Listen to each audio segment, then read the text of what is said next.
Good evening, everyone. I am Marcia Conston, president of Tidewater Community College. I look forward to this time every year, September 15th through October 15th, to celebrate National Hispanic Heritage Month. I welcome all of you this evening.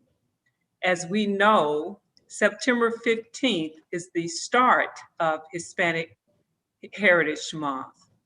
This is a time when we celebrate the lives, culture, and contributions of the more than 65 million Hispanics in the United States. We are very pleased this evening to have a very special, outspoken, wonderful guest, Miss Rosa Clemente, our speaker, who has a wonderful story that she will share with you all this evening. And Ms. Clemente will be introduced shortly. So again, to all of our faculty, staff, students, and friends who are joining us this evening, on behalf of Tidewater Community College, I welcome each of you. Truly, truly, you are in for a treat. It is now my privilege to hand over the program to Vice President Curt Aasen, who will provide remarks regarding tonight's occasion. Thank you all.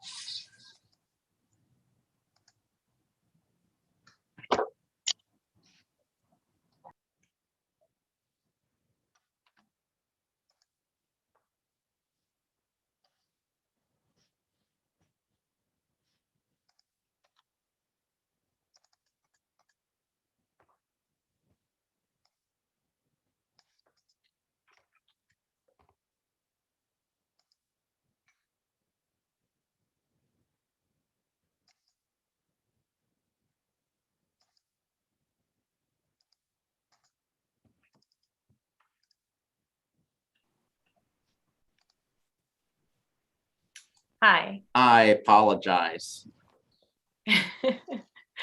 I apparently was muted.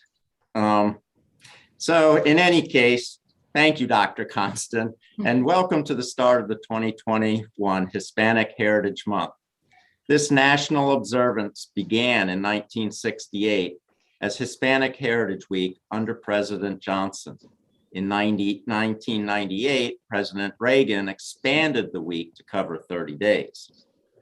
We come together to celebrate and reflect upon the long histories, cultures, and contributions of American citizens whose roots are from Spain, Mexico, the Caribbean, Central America, and South America. It is also important to note that in 1917, the U.S. Congress passed the Jones Act, granting Puerto Ricans U.S. citizenship. Without a doubt, Americans of Hispanic descent bring cultural awareness, diversity of thought that are wide, deep, and far-reaching. Tidewater Community College, as an institution of higher education with a mission specifically directed at our local communities, strives to draw upon, support, and strengthen the diversity and inclusion of our Southampton Roads residents. Based on the 2020 census, the Hispanic population in the TCC service region grew by 52% over the past 10 years, and now makes up 10% of our local population. Likewise, Hispanics account for about 10% of TCC students. So today, while we celebrate not only the many contributions and rich heritage of our culturally diverse and growing Hispanic community, it is incumbent upon us to reflect on the need to ensure an equitable future for our students, colleagues, and the community we serve. It is my pleasure to introduce this evening's moderator. Professor Jessica Lynam joined the TCC faculty in 2015. She holds a PhD in Spanish with an emphasis in Latin American literature from Western Michigan University. She currently teaches beginning and intermediate Spanish on the Portsmouth campus as well as online. Welcome, Dr. Lynam. Thank you. Thank you. And I want to just say that it is my honor. I am excited to turn this presentation over now to our speaker, our keynote speaker this evening. And so it's my pleasure to introduce in turn, Rosa Clemente. Rosa Alicia Clemente is a Black Puerto Rican woman born and raised in the Bronx, New York. She is an organizer, producer, independent journalist, and scholar activist. Rosa was the first ever Afro-Latina woman to run for Vice President of the United States in 2008 on the Green Party ticket. She and her running mate, Cynthia McKinney, were to this date the only women of color ticket in American presidential history. Rosa's academic work has been dedicated to researching national liberation struggles inside the United States with a specific focus on the Young Lords Party, the Black Panther Party for self-defense and Black and Brown liberation movements of the 60s and 70s, as well as the effects of COINTELPRO, counterintelligence program, on such movements. She has also written extensively on politics, the intersection of race, gender, and class, hip-hop feminisms, media justice, United States political prisoners, and the end of colonial rule and domination in Puerto Rico. From Cornell to prisons, Rosa is a leading scholar on the issues of Afro, Black, Latina, Latino, Latinx identity. Her groundbreaking article, Who is Black?, published in 2001, was the catalyst for many discussions regarding Blackness and Latinx culture. As an activist with Black Lives Matter, she has continued to address issues of Afro-Black Latinx identity and anti-Blackness through her writings. As an independent journalist, she traveled to Vieques, Puerto Rico, to document the US naval withdrawal from the island after 67 years of US military control.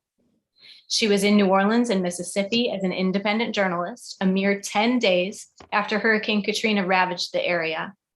Her on-the-ground reports were distributed to media outlets around the world. Along with hip-hop artist Talib Kweli and poet Jessica Care Moore, she went to Ferguson, Missouri during the uprisings in 2014 over the death of Michael Brown. In September 2017, days after Hurricane Maria devastated Puerto Rico, she created PR on the Map, an independent, unapologetic, Afro-Latinx centered media collective. On January 8th, 2018, Rosa and 6 other women of color organizers joined actresses from Hollywood as part of the Time's Up initiative and the Me Too movement. Rosa was the guest of Oscar winner Susan Sarandon, and she stated that evening, a quote, "We are human beings who deserve the right to dignity, whether we are working on a Hollywood set or working at Walmart, whether we're a mother in the South Bronx or a mother in Beverly Hills. So we are here not only to walk the red carpet, we are here to work the red carpet and give voice to the many millions of women who are often marginalized," end quote. Recently, Rosa was a producer for the Warner Brothers movie, Judas and the Black Messiah, release date in 2021, produced by Ryan Coogler, Charles King, and written and directed by Shaka King. Rosa was instrumental in getting both Fred Hampton Jr. and his mother, Aquan Jerry, on board. The movie is inspired by true events of the life of Illinois Black Panther Party chairman and his eventual assassination, carried out by the Chicago police and the FBI on December 4th, 1969 in Chicago. Rosa, as if those were not sufficient accomplishments to mention tonight, Rosa is currently completing her PhD at the W.E.B. Du Bois Center at the University of Massachusetts, Amherst. So thank you so much, Ms. Clemente, for being here with us tonight, and I yield to your presentation. Thank you so much. Thank you for that warm introduction. I haven't spoken I guess in the last 4 months in colleges and universities. Anyone that knows me knows my work. I have spent 20 years on the road to colleges and universities. And the energy is obviously different. It's very different being in a room and seeing like that light go off, that happened to me when I was an undergraduate. So I want to thank Alicia Phillips. I want to thank everybody, excuse me, who brought me out. And thank you so much for the warm introduction. And I'm always someone that wants to definitely give time for Q&A, and just for folks, I Instagram live these, so I'm only going to look one time at Instagram because my audience is right here. And yeah, I'm Instagram living after 4 months, We're living in very crazy times, but I also think times that call for vision. So I have 30 minutes, so I'm going to get right into what I felt after the 2008 election when President Barack Obama was elected. And I wrote this 40 days after he was elected. That is the year that I was on the ballot as vice president with Cynthia McKinney on the Green Party ticket. It has been 45 days since the hip hop generation helped usher in the first Black male president of the United States of America. Since that historic night, many within hip hop culture, like writer Greg Kot of the Boston Globe, entrepreneur Russell Simmons, artists Common, Jay-Z, and P. Diddy, have declared President-elect Obama the first hip hop president. In my humble opinion, they are dead wrong.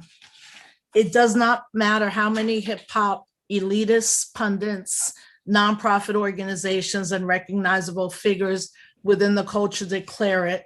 Much like an MC or a B-girl battle, I'm ready to challenge that declaration.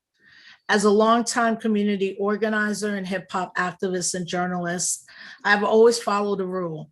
Never allow someone to become your priority while you become his or her, or now they or them option.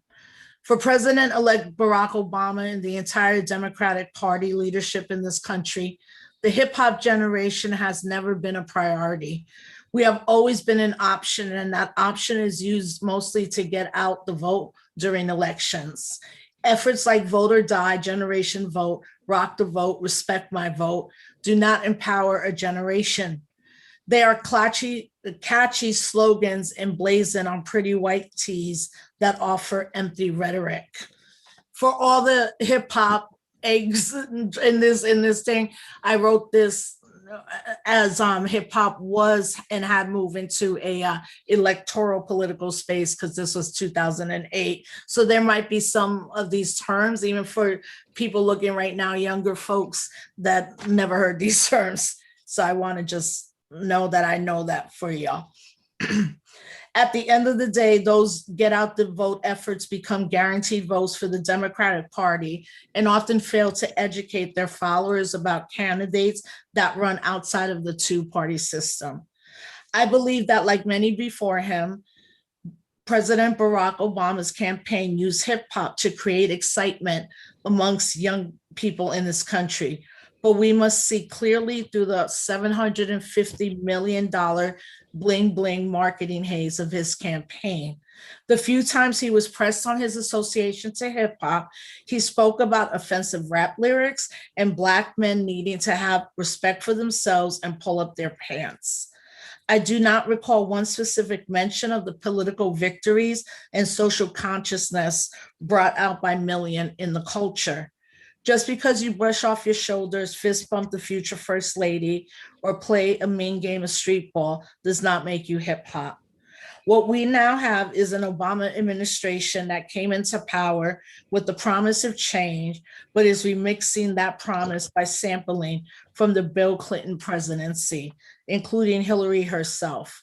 And this new remix will do nothing to change the mass conditions of our people or give material resources to the working and poor people in this country.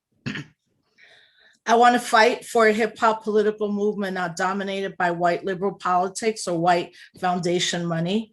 I want to fight for a hip hop political movement that is African centered, respects women as leaders, and believes in universal health care. A hip hop movement that fights for amnesty for undocumented immigrants and ends the prison industrial complex.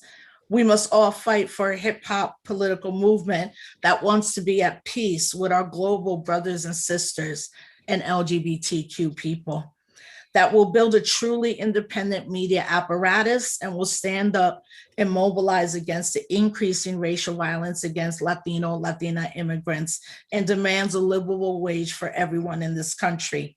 We need a hip hop movement that is not afraid to say that the Palestinian people should have the right of return and that the Israeli occupation of their homeland is illegal. I need hip hop to affirm the right of the Puerto Rican people, my people, our island, to be an independent nation. And I need hip hop to free all of our political prisoners and prisoners of war. We need hip hop to end the war in Iraq and Afghanistan, to end the death penalty. We must create a hip hop political movement, and we must fight for green jobs and a Green New Deal. All credit to Jill Stein, who named the economic philosophy of the Green Party in 2006, the Green New Deal. So AOC and Schumer and then this would have not existed without what the Green Party called it, the Green New Deal, and also as one of our political philosophies in the Green Party. I want a hip hop movement that fights for green jobs and will never deny LGBTQIA brothers and sisters their God-given human rights. Finally, I want hip hop to uplift and to support its women, to accept women of color as capable, much needed leaders, and to understand that as long as it continues to deny women their much fought place in the culture, hip hop will die. This is what I'm fighting for. So yes, President-elect Barack Obama is the first Black president, but he, to me, is not the first hip hop president. Only we, the people of hip hop, can make that a reality. So I wrote that, and 13 years later, I'm not an active member of the Green Party. I am not an active member in any kind of hip hop organization, and there's a lot of reasons to that. So, you know, all I can do is just give a little bit of my undergraduate experience that really led me to where I am now, and led me to be able to think, I mean, the audacity, right, of as Barack Obama did brilliantly state, the audacity of a Black man, you know, running for president and winning. You know, I just said yes when Cynthia asked me. It was not a long discussion. There were reasons why I said yes, economic reasons around me and my family not being as stable as we could be. My parents questioning me, like, you have a degree from Cornell and like you can't even pay rent. You have to stop doing that activism, that organizing thing. That's not paying anything. After I had my daughter, I was supposed to stop doing what I was doing.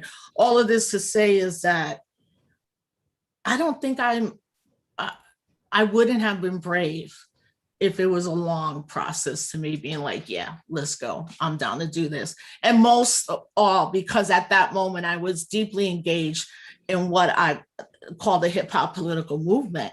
And I was part of the National Hip Hop Political Convention, where we created a platform where all of this was in it. And I definitely did believe that that moment, hip hop was on a higher trajectory of having political movement and also being like grassroots organizers. And now 13 years later, I don't feel the same way. I don't really participate in hip hop as a culture. And I know that a lot of younger people, like in my daughter's generation, like it's not just hip hop, it's not something that they're seeing the way my generation saw it, as a voice for the voiceless, you know. But I think that at this moment, hip hop is still too masculine in a toxic way, too homophobic and too transphobic. And a lot of the men in my generation are gonna post in an hour and tell me how I'm completely wrong. And I'm gonna be like, that's the perfect example. You're not listening. And also we're like grown. The hip hop generation is 50 years old. We're supposed to be modeling and mentoring younger people. So that's where I'm at. So just part of my story is, It begins in the South Bronx in 1972. I did not grow up in a movement household. I did not grow up understanding politics and studying history. I did have a great sense of pride as a Puerto Rican, but I knew nothing about the history of my people, what happened to our nation. I did not know why we were made US citizens. I did not know we were a colony. I did not know the freedom fighters for decades that were hunted, attacked, assassinated, or incarcerated for fighting for Puerto Rico to be free. I did not know that the birth control methods such as the IUD and the birth control pill were tested on Puerto Rican women without their consent.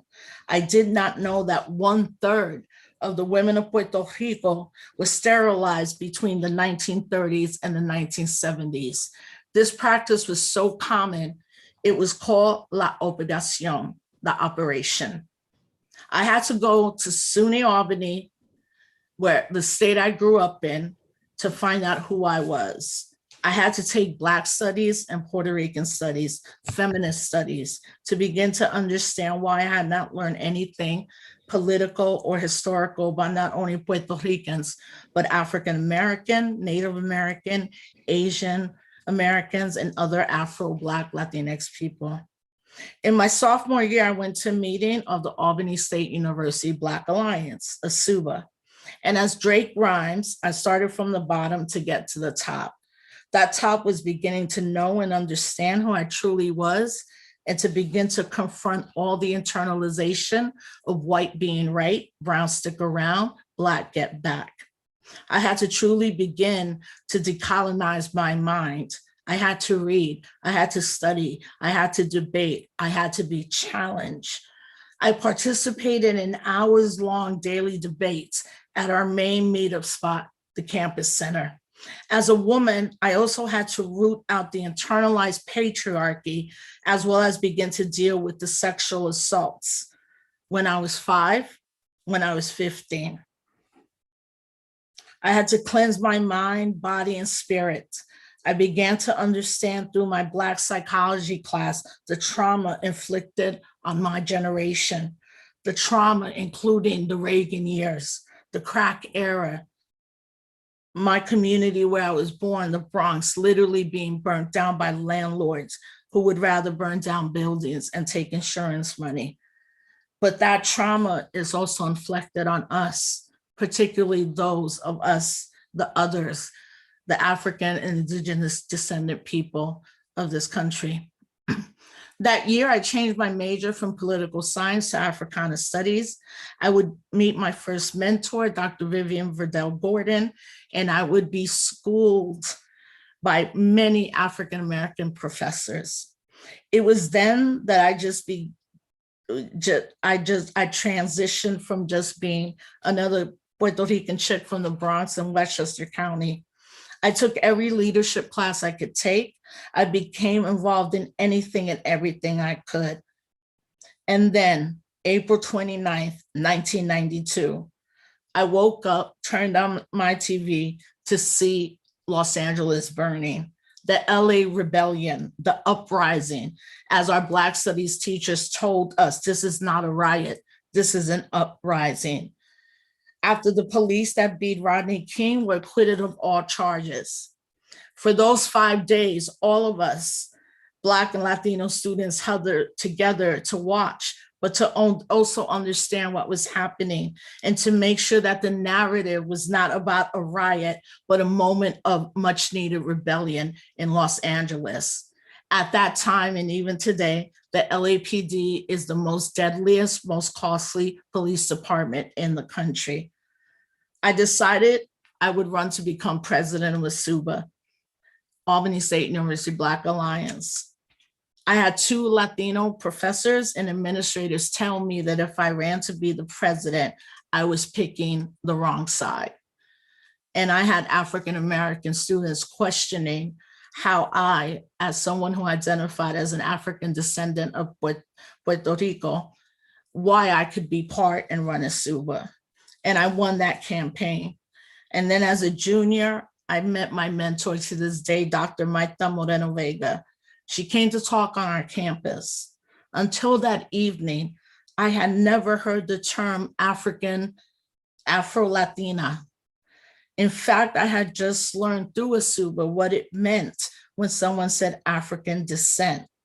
And even though I had grown up in the Bronx and Westchester County, I just was taught I was just Puerto Rican and that we were a race. After she spoke, it was like something came in me and I ran after her and I said, I want to keep in contact. Can I learn from you? She said, call this number. And I did. She's been my mentor since then. So for me, my college experience was shaped by students being involved, by us disrupting Eurocentric curriculums and demanding Afrocentric curriculums, by us as students demanding student housing that elevated us, that lifted us up, demanding money for our students group, demanding Black studies, demanding more full-time professors, African-American, Latino, specifically at that time, of color, tenure track. We were fighting those fights as well as we were going to school, right? So one of the most important things I hope that people get out of this, and this college bring me to where I'm at, because I have about 6 minutes left, is that we were unapologetic before anybody said that. We were African-American Latino kids, mostly from New York City. We had grown up in our communities with Jamaicans, Dominicans, Puerto Ricans, Cubans. Like, we were all hip hop babies. Hip hop at the time was so diverse, but political. We were listening to Chuck D and Public Enemy, KRS-One, The Diggable Planets, you know, Remy Ma when she was killing it 25 years before people even know how dope an artist she is. But these artists also were in the hip hop community, were engaged in the struggles that we were fighting for, not only as students, but subsequently my activism and my organizing experience. So I then went to Cornell University. I wrote my thesis on the Young Lords Party. I went in Black Studies. Black Studies has always been my home. Black Studies has always embraced me. Latino Studies never wants me around. And if they do, they literally will ask me, like, can you not talk about being a Black Puerto Rican? And I'm like, can you not be anti-Black? You know, it's pretty insane. And that's happening actually now. But I joined the Malcolm X grassroots movement, and through that, my mentorship, being on the ground, you know, by the time 2008 came along, I had covered Hurricane Katrina. I knew I had a better understanding of the electoral political system. I was already in the Green Party, as you know, I was a part of the Green Party. I signed up to vote Green. And so when Cynthia McKinney called me, I was like, sure, why not? I have ideas, you know, I can go out there, I can travel the country, I can understand more the economic situation in other communities, because I have had privilege in my life not to be in those same economic conditions, but so many in my family to then until now are in those economic, you know, no matter if you work full time in New York City or somewhere like California, you can't even really, you could have to spend more than 70% of what you make just on rent, you know, so all of that was part of who I was. And I think going to high school in a small community, when I lived in Westchester County, it's a small community called Elmsford, New York, and everybody there was either African-American or white. We were like the first Latinas family, and then my dad's Black, and then me and my sister are darker, you know, and all of that kind of stuff. You know, I grew up with being around white people, so when I went to college, I didn't really care what they thought, because I was like, I've been around these people all my life, like they're not better than us. So I had a kind of like a different way of going into college than many of my other peers who, even if you go in New York City, if you were living uptown or in the Bronx, you know, or in Brooklyn at those days, like there were no white people. White people were in the Upper West and East Side, and you would rarely see them. Like, it's a crazy thing, but you could live in New York City for a long time back in the day and never see another white person or never see another person of color just in your community. So all of that informed me. I ran. What I tell people about the run is I'm glad I was young. I'm glad I was fearless at that moment. that I had a husband that was totally supportive. I had a sister that was totally supportive. And that was really important because when I decided to run and the announcement was made, and me and Cynthia McKinney would subsequently go to Chicago and get the nomination, a lot of the people I worked with within hip hop completely like cut ties with me. You know, I had some of my elders say that I would never work again.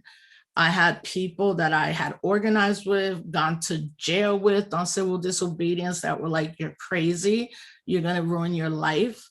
I had people cancel events on me that I had.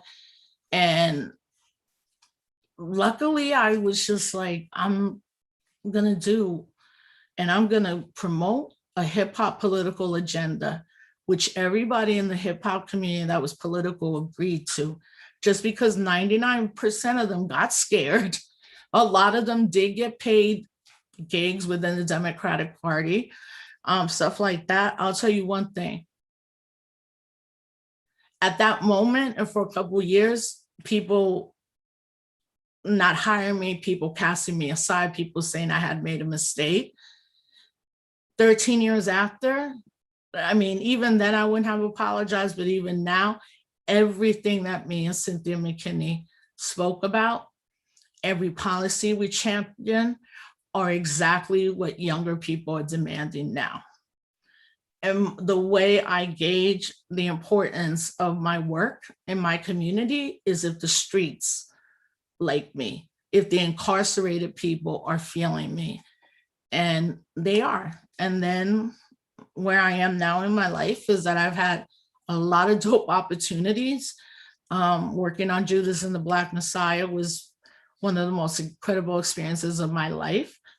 And seeing a lot of younger Afro-Black, Latino, Latinx people stepping up, claiming their space, where for over 2 decades, me and someone like Mike Moreno Vega, but me like 20 years ago when I was calling myself a Black Puerto Rican, people were asking me like to explain that. Now people are like, oh, right, I get it. But even with that, what's happening a lot with Afro-Black Latinx identity, as I'll close here to get to the moderated discussion, you know, so Hispanic Heritage Month, we are not Hispanics. I am not a descendant of Spain, okay? Spain is a country in Europe. And until we understand that basic knowledge, particularly for us, and we allow ourselves to be called Hispanic, which calls on us to deny our African and indigenous roots, we will not be a political entity that anybody cares about. Numbers are one thing, but people having a politic of Blackness and what it means to not just be a Black Puerto Rican, a Blaxican, as younger people have named it in California, Chicago, Florida, wherever we're here. 1 out of 4, quote, Hispanics identify as Afro or Black Latinx. And now we're embarking on a month where we're going to be erased. We will see a lot of articles that say Latinx, which right there erases. If you can't add the word Afro or Black, which is 9 letters, and affirm my identity, then I'm not really trying to hear what you're saying. That in itself is anti-Black. But there is now a narrative in this work. And just like there was a narrative of when me and Cynthia ran for the Green Party, the narrative that we were 2 crazy Black women that believed in the politics of the Black Panther Party. I was like, you're absolutely right. I'm a Black Puerto Rican that believes in the politics of the Black Panther Party, the Weather Underground, the Young Lords, the Brown Berets, Los Machateros. Yes, that's what I believe in. I believe in a Black political struggle because Black people reside all over the world. So for my younger folks right now hearing me, let me tell you, if you choose to take the term Hispanic, you are edifying the people that colonized you. And it's not your fault. This country doesn't teach us this. This country doesn't really teach us about slavery. People don't understand that over 70 million Africans were taken out of the continent of Africa and dispersed throughout what is the Western Hemisphere. And most of those Africans did not end up in the United States. They ended up in what we now call Latin America, the Caribbean, Central America, South America. But I'm specifically focusing on Afro-Black, Latino, Latina, Latinx identified folks from my generation that embrace their Blackness, because we are also co-creators of hip hop culture, specifically African-American, Puerto Ricans, and West Indian folks created hip hop culture in the South Bronx. I was born in it. You know, so when we see these names that seek to erase our Africanness, that's when you have to fight back the most. And you will not be popular. And it's not a trend. It's understanding that whether you're a Puerto Rican, Cuban, Dominican, Ecuadorian, Salvadorian, if you look indigenous, if you are of African descent, you are the other in this country. And that's exactly how we are being treated collectively. And if we don't embrace the politic of a Black radical tradition, then we are letting down our ancestors who literally died, not only for this specific identity, but an identity of decolonization. And, you know, it's not popular. 20 years ago, it wasn't, now it is. And that's why I have to keep intervening to make sure that when we do this work and we identify as Afro-Black, Latinx, Latina, Latino folks, that unless you're coming to the table with a Black political understanding and understanding of Black and Puerto Rican and Cuban and internationalism, Pan-Africanism, and that we are part of a global Black community, a lot of things will confuse you. But once you accept who you are and you defend it, it makes you stronger, and it makes you be a dope organizer and activist, and also a person that doesn't impose identity. It's a very personal thing, but once you get there, it guides it all. So thank you so much. Thank you for having me. Thank you so much for being here with us. Thank you so much for sharing not only your personal journey, but contextualizing that personal journey for us within, you know, the context of a Hispanic Heritage Month event, right? And it is certainly no coincidence, right, that that you are our keynote speaker to speak about Hispanic Heritage Month as we start to reflect on this growing awareness of the Afro-Latinx community. And it's something that, in fact, my students will probably never forgive me if I walk back into class on Monday without asking.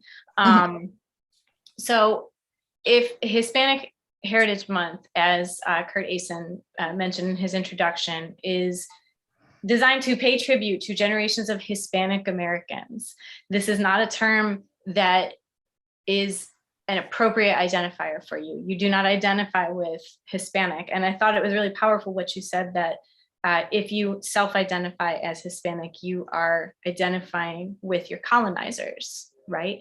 Yeah. Is it time for us to revisit the idea of Hispanic Heritage Month? Do we need, what needs to change about Hispanic Heritage Month as we have experienced it up until now? No, I mean, my take is all these months are completely insufficient, all right? Like Women's History Month, AAPI Month, Hispanic Heritage, Black History Month. You know why it's insignificant at this point? Because without these people, there would be no America, period. So, I mean, and these are also things that were started in academia, right? To counter what exactly was happening to particularly African-American and Puerto Rican students in colleges on the East Coast. It was responding to the takeovers. It was responding to the Columbia University, almost 1 year students uprising, Cornell University, where I went and got my master's, the takeover of Willard Strait. Like, at this point, I understand that most of this is marketing, right? It's like, of course, today I would get the Target ad that's like, we have a line now of plates made by a Mexican artist in Tennessee. And you're like, right, because we live in a capitalist society, everything has to be condensed and almost bought and sold, while they exist. And then that's what students want, or the majority. Yeah, let's celebrate that. But the main thing is that even in 2021, this is the only time where people even recognize the complete diversity in terms of country, nationality, ethnicity, race, right? And they're trying to condense an experience of 65 million people into like 29 days. That's not going to happen for anybody. Sure. Yeah.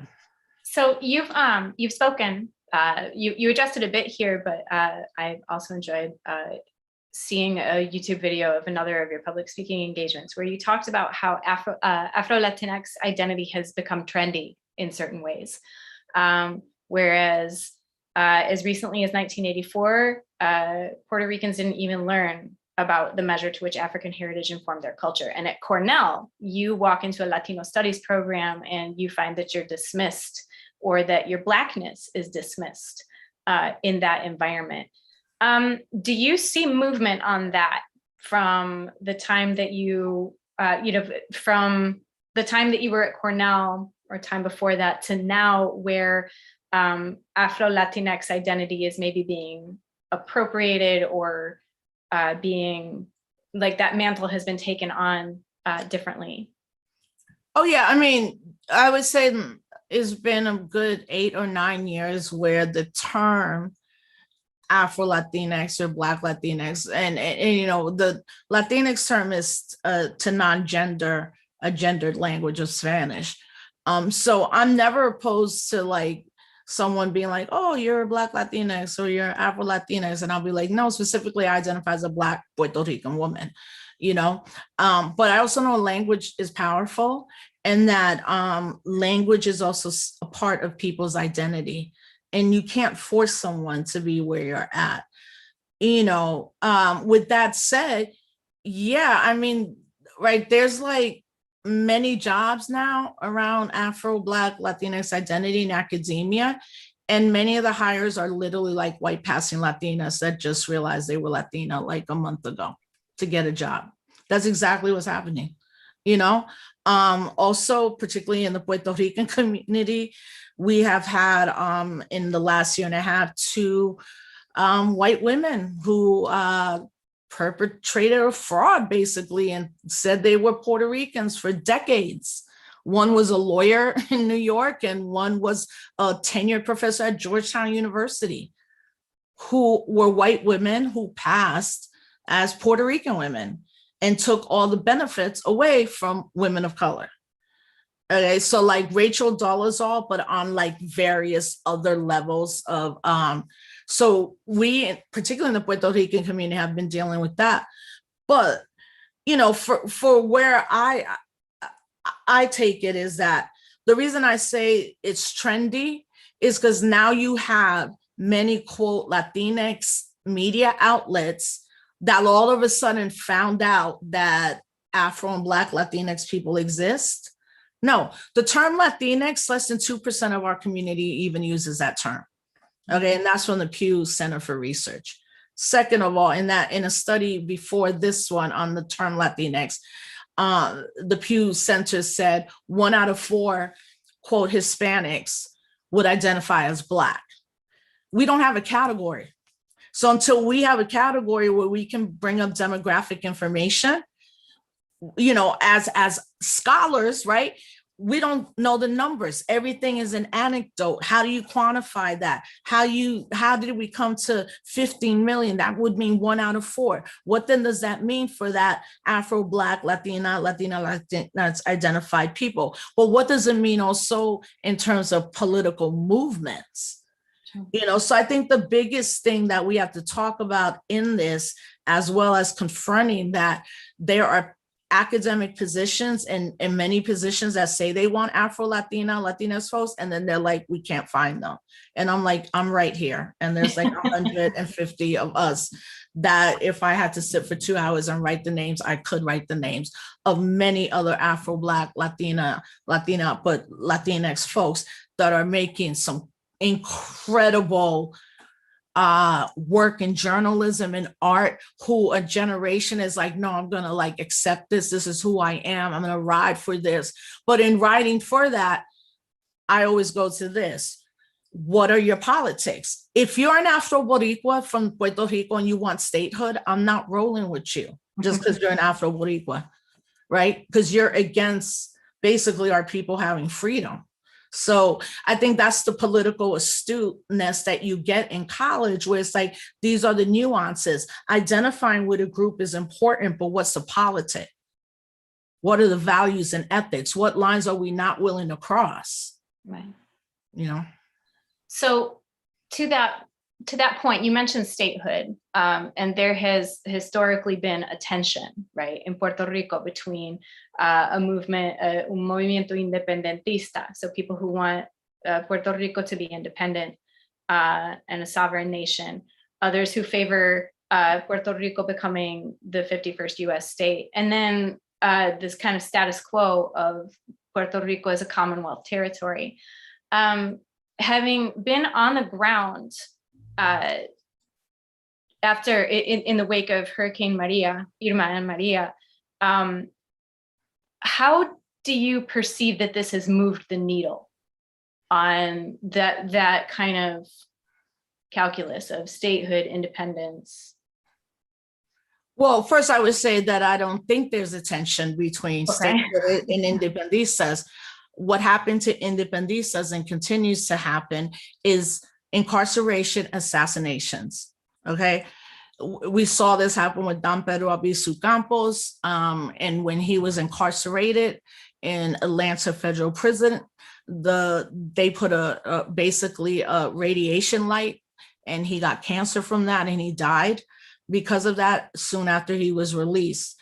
Statehooders have not been gunned down. Statehooders have not been sterilized. Statehooders have not been incarcerated like many of 2 generations of political prisoners, United States political prisoners of Puerto Rican descent. So, I think what Hurricane Maria specifically did is where you might have had an older generation, maybe some younger, that were like, what would we do without the US government? And I'm like, right, exactly what we're doing now, saving our own people, because the federal government completely abandoned Puerto Rico. I mean, obviously Trump throwing paper towels was that sign. But even with that, what I do tell younger folks are like, they're gonna make us a state, it's never gonna happen.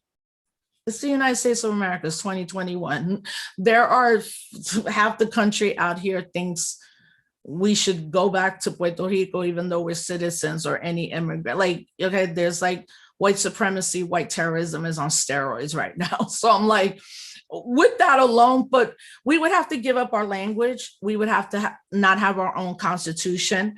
And no matter what I do know is that it wasn't Hurricane just Maria. It was then a year later, 2 years later, where young people, specifically Afro-Boricua LGBTQI, with the Feminista Colectiva of Puerto Rico, they drove the governor out of Puerto Rico.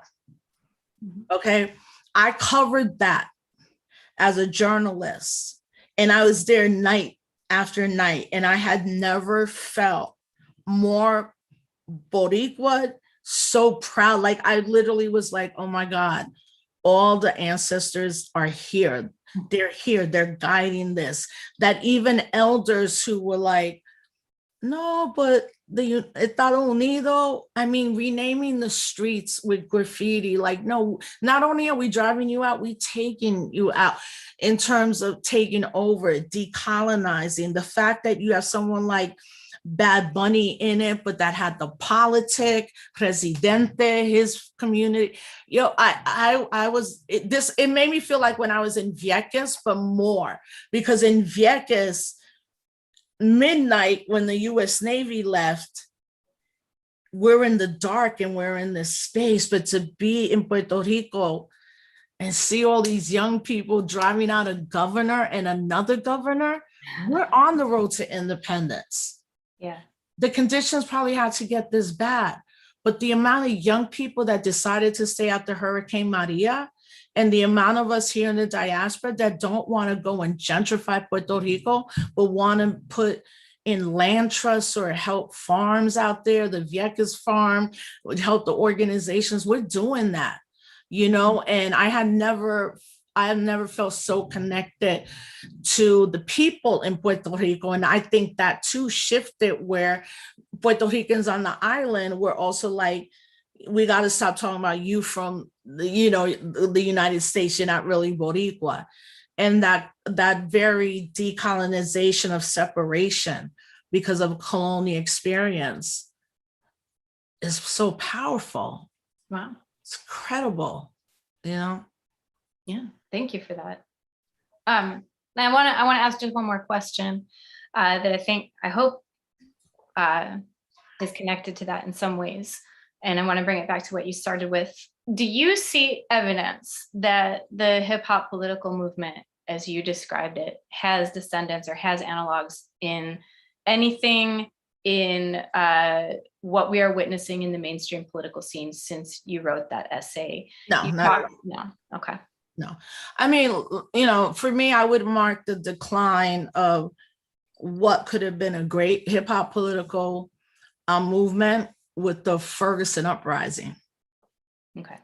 Because then a year before that, you have George Zimmerman, who himself is Peruvian. People don't know, even Afro-Peruvian. If he'd been in a white community, he would have got shot instead of killing Trayvon Martin. I think that generation of younger Black and Brown people really thought that George Zimmerman was going to go to jail, where my generation, the hip hop generation, as coined by Bakari Kitsawanis, us born 1969 to 1977, like we felt all the effects of the police militarizing themselves, as well as, extreme conditions of poverty for a lot of our people, so when he walked out, Black Lives Matter was, I think it was hashtag. Then we come a year later, right? So this generation has also been the Obama generation. They're like, a Black man being the president could really change it. It's like, obviously, no, it can't, so then you have the Ferguson Rebellion. And the thing with Ferguson was, first, people think it's a city. It's a community is 3 miles long, okay? Also, people don't understand the conditions of people in St. Louis, Missouri. It's one of the most violent places of state violence against African-American people. You're talking about St. Louis, Missouri. You're talking about the Dred Scott decision was made in St. Louis, which made African people 3/5 of a man, Teach for American organizations, charter schools, destroying public education, rampant poverty, no choices, right, for these young folks. So when that Ferguson Rebellion happened, and I didn't see hip hop, the quote hip hop political movement on the ground, I was with Jessica Care Moore, one of the greatest poets out of Detroit, Michigan, and Talib Kweli, one of them, Mos Def and Talib Kweli. Me and Talib have been friends for over 20 years. And he was like, we should go down there. I was like, no, we need to go down there right now. Like, something is different. And when I touched the ground, I was like, wait a minute. They don't want to hear speeches from pastors. They don't want to hear speeches from older people. They don't want to hear speeches from anybody outside of this community. And later on that night, I, along with this group called the Peace Poets, Talib, Jessica, and some other people, we were chased by the police, hands up and guns pointed at us. So when I went home that night, I was like, not only was it different, Ferguson, I got to write about this now. All that to say is that's when hip hop should have stood up, but there's no infrastructure for a hip hop political movement. And in the last 5 years, I have found that a lot of the, no, let me say a lot, a percentage of the African-American, Afro-Black, Latino identified men and other Latino men who are my age are still acting like they're 23 years old, or still putting out a lot of toxic male behavior. I saw a lot of the comments, you know, the first year of the Me Too, and when Tarana Burke, who has coined Me Too 20 years ago, but obviously has literally shifted an entire globe, you know, that there were a lot of men in hip hop who were like, why do we always have to talk about Black women? Why do we always have to talk about queer folks? I'm like, because it's a new generation and you're old and stagnant. And this is young people and they should lead. And our job now at this age is not to not be in the streets, but to mentor them, to be like, let me listen to what's uncomfortable, to come out of the comfort zone of like, all of us who are doing this movement work, if I'm talking and we're engaging in a system of capitalism, but that doesn't mean that we are apart from that younger generation. It means that that younger generation was seeing the flaws. And one of the biggest flaws in hip hop, and continues to be, is how Black women are treated. From the journalism, graffiti, hip hop, all the elements. There is not one sister that has been in hip hop that doesn't have a really bad story to tell. So for me, the last 6 or 7 years, I have chosen to listen more and to check my privilege more, and to lastly, you know, understand that this younger generation has just shaken up so many things in a good way. And that this younger generation is not tied to hip hop per se. They're different. They're not listening just to radio anymore. They're creating their own music. They actually call out cultural appropriation. They're calling out both the men, the boys, the girls, the young women, the young men, the young queer people are like, yo, I need to know your pronoun. Don't call me this. This is who I am. Don't take that away from me. And hip hop, in a weird way, right, gave voice to people like me, which gave voice to younger people. But my generation is not accepting the confrontation. It's not it doesn't want to deal with the conflict. And I'm like, no, that's how we make it better. That's how we grow things. That's how we sustain things. And yeah, they don't know who Biggie Small is. They don't know who Chuck D is, or KRS-One, or Lauryn Hill, which I'm like, Alicia, like I haven't, my rap game, I got to break down all the artists. All that being said, I love that I was born in the hip hop generation, but I also will always follow my politics. And it came time for me to stop working with toxic men. I couldn't do it anymore. You know, like it's all over. Let me at least one part of it not have to be part of my life anymore. It's a lot, I know, but thank you for asking. No, I mean, it's interesting because you say that you don't see the inheritors of that specific movement, but you've also mentioned how pieces of that policy platform that you were advocating for in 2008, this next generation, 13 years later, is talking about it. It's front and center for them. Through their experience, finding the way. Yeah, through their experience, like, you know what it is? It's like you can write things really well, but then it might take another generation to execute it. Sure. Yeah. So to that point, this evening you described for us your personal journey. Academia was part of it, right? It continues to be part of it. Yes. And in part, it was through academia that you developed that awareness of yourself, Absolutely, your country, your reality. And today, you describe yourself as a scholar activist. I do. Yeah.